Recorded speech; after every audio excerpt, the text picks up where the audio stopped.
Well, would you look at that? It seems that Yoshi P and his team have somehow big-brained their way into finding a solution to the boosting and RMT problem that has been a blight on the Party Finder, and apparently eluding some other big-name MMO for many years. For those of you that may not know what this problem entails, basically, Party Finder was starting to fill up with more and more groups selling extreme/savage kills, as well as advertising for RMT, which stands for Real Money Transactions. I think most of us would agree that it can be pretty obnoxious to open up Party Finder just to find a bunch of advertisements instead of players trying to group up and kill bosses. Yoshi P's solution? You will never guess this. It is so crazy. You ready for the insane way that Yoshi P came up with a fix to this problem? He is making it a punishable offense to use the Party Finder to advertise selling boosts and RMT. What an easy, eloquent solution. And players of Final Fantasy XIV know that Square takes these sort of things very seriously. So you know with certainty, if you don't follow these rules, punishment will follow. Meanwhile, at Blizzard HQ. Let's be fair here. I am sure Blizzard could also easily fix this problem. I just think they don't want to fix it. Blizzard sells these special little tokens in their cash shop. Tokens called the WoW token.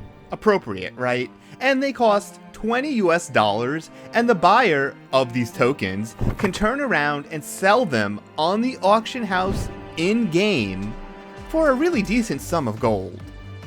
What, pray tell you, do you suppose these players are using this gold for? Mayhap they use it for the boosting services? So maybe, just maybe, it's in Blizzard's best interest to maybe sort of ignore all the boosting being advertised in-game. The more gold players want to spend on such services, the more tokens they buy from the store. The more money that goes into Blizzard's pocket, the happier the investors are, the higher the stock goes up, and the circle just keeps on spinning and spinning. No wonder Blizzard isn't rushing to solve this problem. The interesting thing about what Yoshi P has done is, a player can use the Party Finder as a buyer. They can ask, "Help me clear Diamond Weapon Extreme. I will pay you 1,000,000 gil." This is kind of weird, right? Why punish sellers for advertising, but not the buyers? I think it's because there's more social implications for a player advertising that they want to buy a boost over those who advertise selling a boost. It's more of a social stigma for a player to willingly say they want to be boosted. Anyone who sees that player in the Party Finder would know that they got boosted for that content. It would put a big ol' scarlet letter right on their character. The letter B for boosted. So maybe Yoshi P is allowing players to advertise for buying clears because he knows most players wouldn't want to advertise that they are getting boosted. Big brain move there, using player psychology against them. You can also no longer advertise player events, housing promotions, advertisements for the sale and purchasing of items, and or recruitment to link shells and free companies in the Party Finder. I mean, come on, the Party Finder is for finding parties. You know, to clear bosses and finish dungeons. I mean, I guess you could try to argue that a house party or a club is a party of sorts, but we all know that was not the intended function of the Party Finder. So yeah, they really want to clean up the Party Finder. Make it so that it's for finding like-minded individuals to clear content. You know, like dungeons, raids, trials, those sort of things. Yoshi P recommends using the Other tab to advertise for events such as house parties and clubs and link shells and stuff like that. You really can't argue with that, right? They have also made some changes that might make getting a house a little bit less annoying. It is now prohibited to buy a house plot with the intent of turning around to sell it. I say good, because getting a house in Final Fantasy XIV is already difficult enough. You shouldn't have to deal with the added challenge of going up against players that just want to make you pay even more for the plot.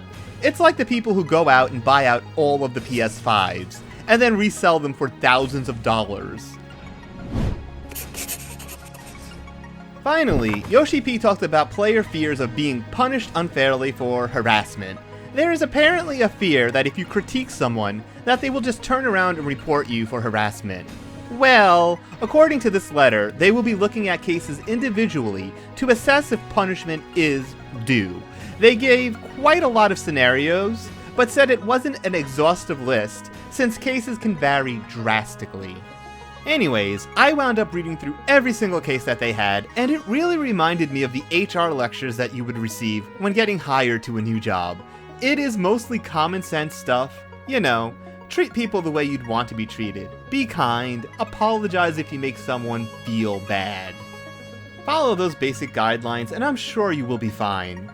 Regardless, let's take a deeper dive into this document. So one of the first things that they went over was communication-based conflict. What this means is basically a heated argument or a joke that was taken the wrong way. It doesn't cross the line into harassment. It's just heated, is the best way I could put it. And this happens, right?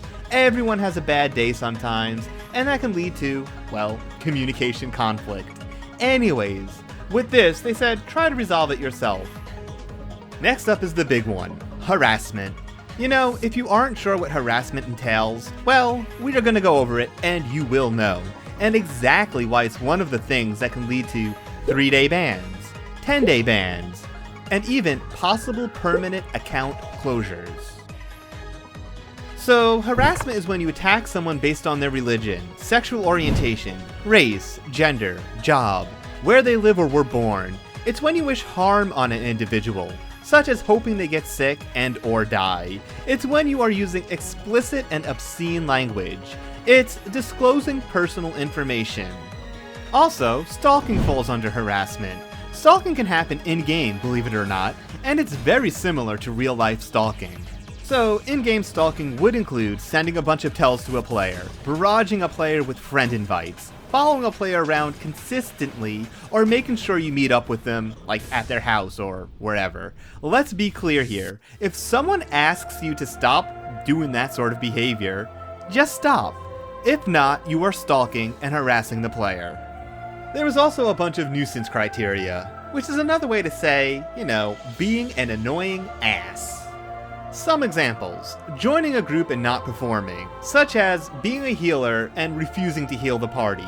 That would fall under being a nuisance. You can't block NPCs, quest points. Basically, don't go out of your way to purposely make another player's experience a negative one. They also went over some roleplay etiquette. It seems pretty common sense to me. If you want to use overly suggestive emotes and roleplay, do so in a private area, and make sure that all involved are consenting. If they are not consenting, then you are trespassing into harassment, so do be careful, and make sure that you have got their consent. Lastly, they went over how it's decided the kind of punishment a player will receive. They have a penalty point system, where violations are given a value that is put on your account. Depending on the severity, the value is increased. It seems pretty self-explanatory to me. If you keep performing violations, your penalty value increases until you get a temporary ban, or maybe even a permanent account closure. The points do decay over time, so if it was a one-time thing, it's not a permanent mark on your account. The general rule of thumb for all of this is, be nice, be decent. If someone asks you to stop doing something, just stop. Apologize if you say something or do something that upsets another player. Treat people how you would like to be treated, and you should be just fine. Anyways, I think it's really cool to see the Final Fantasy XIV developers yet again trying to make the player experience better with how they are handling RMT and boosting in the Party Finder. I love that they are so transparent and put out detailed articles that everyone can read. I have heard criticisms about how easy it is to get hit with a penalty and possibly get banned. But to me, it really seems that if you are using common sense and just being polite, you really have nothing to fear. Well, that's it for this one. Thank you so much for watching. I did link all the articles in the description if you want to give them a read yourself. Please like, comment, subscribe, and have a great day.